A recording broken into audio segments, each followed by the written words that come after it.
This is game two. Barnes has had a strike in the sixth frame. Caminsky about to throw. Commentary comes from Cass Edwards and Simon Golding. Well, we're getting some news that just as Chris Barnes approached one of his earlier deliveries, there was a little bit of a disturbance. Oh no, it was Guy Caminsky actually that was just stopped from bowling. One child knocked another child's hat off in the front row, so we get in the Barnsley Metrodome. They'd love to bowl under these circumstances every day of the week. Let's keep a close eye on these feet of Chris Barnes. As smooth as you like. Straight through the head pin, and it's down. It's kept from falling by the machine itself. The pin spotter's got it. It certainly was wobbling, wasn't it? We all thought it was going to go. These brand new pins have got razor sharp square bottoms, and you really need to hit them hard to knock them over. Look at Chris's face, please. In the second game, Barnes nips out the errant pin. Okay, big advantage time for Guy Caminsky now. And he knows it. Chance to make the double and to get back to almost level again. Look at those tournament stats for Chris Barnes. 63 strikes at the World Tenpin Masters. This man is amazing. Can I just say that those two open frames were a single pin miss and a, dare I say it, a 5-7-10 split in one of Chris's earlier matches. Yeah, that's gone around the world already, I can tell you. Chris Barnes leaving what's called a lily in the game. The 3 pins across the back. Now, Guy Caminsky, this is the biggest bowl of his final so far. Oh, and didn't he bowl it well? Oh, absolutely. And that's got the crowd going as well. That really was a 237. And those sort of numbers, anybody can win. Well, was it ever going to be anything different? Barnes back in the pocket. Yeah, that's a great response from Chris. A nice deep knee bend and slide there. He's the champion. Don't go there, Simon. Not yet. Hey, you got to tell it like it is, Cass. I know these men are not machines. The conditions change. Nothing you can do about that. And to bowl consistently for an entire match is tough. And he's left it. No. Same pin as Barnes. Absolutely, yeah. That's a spare out of the way. Job done. It leaves it very close, but just tipping back in favour of Barnes. Yeah, just 10 pins in it at the moment. But Barnes is on a double. Kaminsky's only just spared, so what do you think Barnes is going to do? PBA Player of the Year. He's going to bury one right in the pocket and hope for 10. Yeah, his last delivery gave us an indication that he might just have found what he wanted in terms of his ball reaction. Yeah, both playing on the right-hand side of the lane, but they're not affecting one another's line into the pocket. Chris playing a lot tighter and straighter. Going using the swinging big hook from the outside of the lane. Turn up and carry 10. He is straight, isn't he, Cass? Absolutely, yeah. Playing probably just on an oil line, around about 10 board there.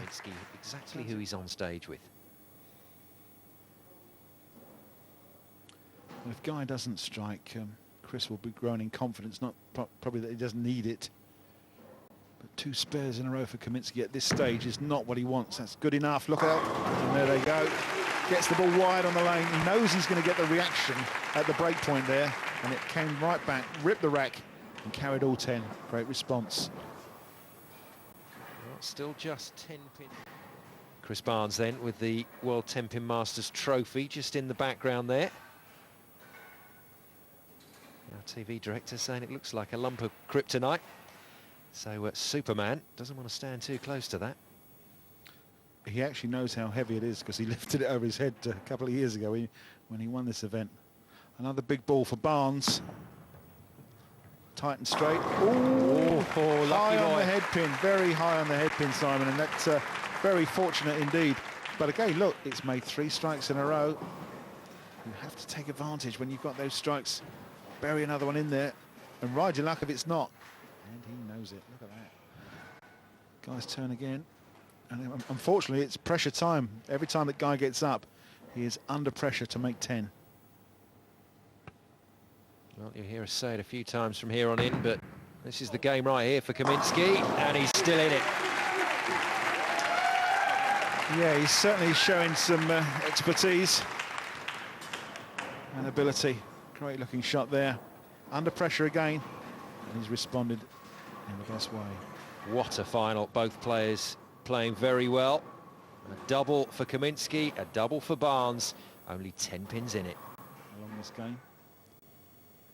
The guy needs to be in touch just in case there is. It's happened again. That's the 4th time he's pulled out of his approach.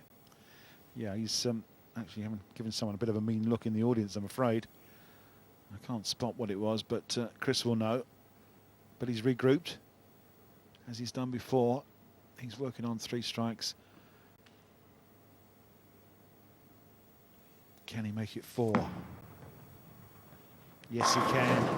What a great shot that was. A little bit late on the Tenpin, but it carries all 10. 4 in a row. Great bowling. That may well affect his game. We're running out of frames. Both players know it. He's thrown it well, Cass. Absolutely. Guy Caminsky bowling better than, well, he's done for a long, long time.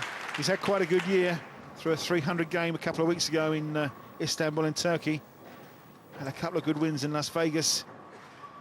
Well, it's a fact. We're not going to have a maximum game at this year's tournament.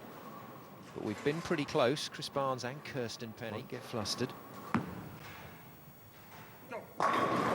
Oh, no, it's staying. Yeah, Chris called out as that one came off his hand. Go. I think he just missed his mark a little bit to the outside. Didn't quite make the pocket. Let's just have a quick look. There's light on the head pin, and that 10 pin is just wobbling like the opportunity. Must make this spare. And does nicely.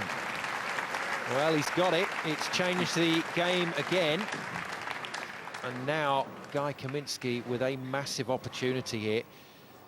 For Chris Barnes, though, has to deal with the fact that after 4 very good strikes, he's come up with a spare.